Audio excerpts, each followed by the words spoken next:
여러분 안녕하십니까? 뉴스데스크 강원입니다.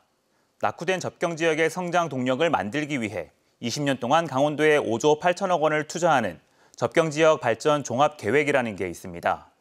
그런데 12년 동안 계획의 19%만 투자했습니다. 투자한 곳에서 일부 성과가 나타나고 있어 집중 투자가 절실합니다. 강화길 기자가 보도합니다. 지난 2021년 11월에 개장한 철원 한탄강 주상절리길. 유네스코 세계 지질공원인 한탄강의 기암절벽을 따라 설치된 잔도가 압권입니다. 1년 반 만에 136만 명이 다녀갔습니다. 철원군에 끼친 경제 효과는 650억 원으로 추산되고 있습니다. 여기에 투자된 235억 원은 바로 접경지역 발전 종합계획에 따른 것입니다. 제대로 투자하면 낙후된 접경지역이 바뀔 수 있다는 확신을 주는 사업이었습니다. 그런데 접경지역 발전 종합계획이 계획대로 실행된 것은 아닙니다. 지난 2011년에 확정된 접경지역 발전 종합계획은 2030년까지 강원도 5개 접경시군에 5조 8천억 원을 투입하도록 법으로 정했습니다. 하지만 12년 동안 1조 1천억 원, 계획의 19%만 투자됐습니다. 결국은 접경지역 종합계획 수립대로 제대로 운영이 돼야지만 대한민국이 상향 평준화가 될 수가 있다. 근데 지금 정책을 보면 하향 평준화가 갈 수 있는 길이다. 그렇기 때문에 수립 계획에 맞게 나아가야 된다. 행정안전부가 접경지역 종합발전계획을 변경합니다. 지난 2019년 1차 변경에 이은 두 번째입니다. 강원도는 변화된 여건을 반영해 사업 규모를 141개 사업 6조 1천억 원으로 확대 변경했습니다. 춘천 소양 8교 건설과 화천 민군 상생 복합타운 조성, 철원 한탄강 대관람차 설치, 양구 반려동물 테마공원 조성, 인제 은퇴자 공동마을 조성, 고성 LNG 배관망 구축 사업이 새로 추가됐습니다. 접경지역은 따로 묶어서 저희가 접경지역 산업 클러스터, 또 접경지역 생태 관광 벨트 이렇게 조성을 하려고 합니다. 행정안전부는 빠르면 오는 11월, 늦어도 내년 상반기에 접경지역 발전 종합계획을 확정합니다. 접경지역 발전 종합계획은 종료까지 8년밖에 남지 않았습니다. 계획된 투자를 집중적으로 늘려야만 강원도 접경지역은 낙후라는 꼬리표를 뗄 수 있습니다. MBC 뉴스 강화길입니다. 대관령과 동해바다를 연결하는 관광 케이블카 조성이 추진되고 있습니다. 케이블카 노선의 길이는 현재로서는 20km 정도로 예상되는데요. 개발 허가와 예산 확보 등 해결해야 할 과제가 적지 않습니다. 이준호 기자가 취재했습니다. 형형색색의 단풍이 물든 해발 고도 1000m의 대관령입니다. 축구장 140배 면적의 목장에서 말들이 마치 술래잡기를 하듯 뛰어놉니다. 대관령 끝자락에서 산에 더 오르자 강릉의 푸른 바다가 한눈에 내려다 보입니다.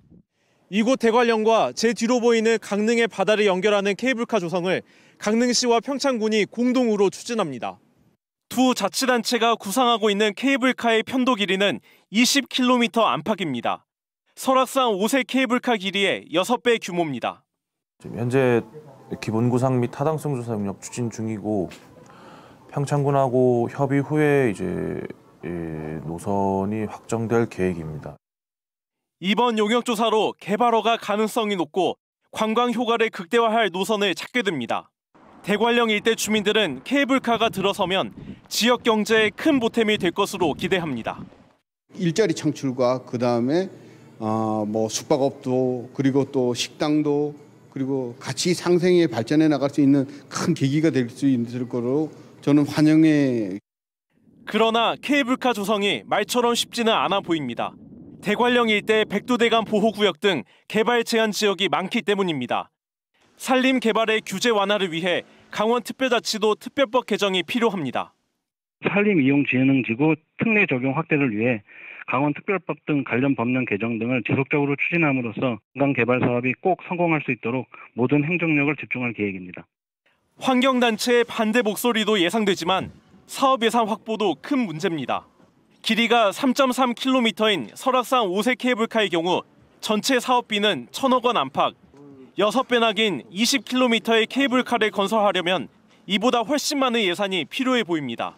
평창과 강릉의 주요 관광지에 있는 국내 최대 길이의 케이블카 조성 사업이 순항할 수 있을지 관심이 모아집니다. MBC 뉴스 이준호입니다. 고성 세계 잼버리 수련장을 중심으로 열린 강원 세계 산림 엑스포가 오늘 폐막했습니다. 엑스포 조직위는 폐막일인 오늘까지 누적 방문객 145만 명이 관람해 목표 관광객 132만 명을 초과했다고 밝혔습니다.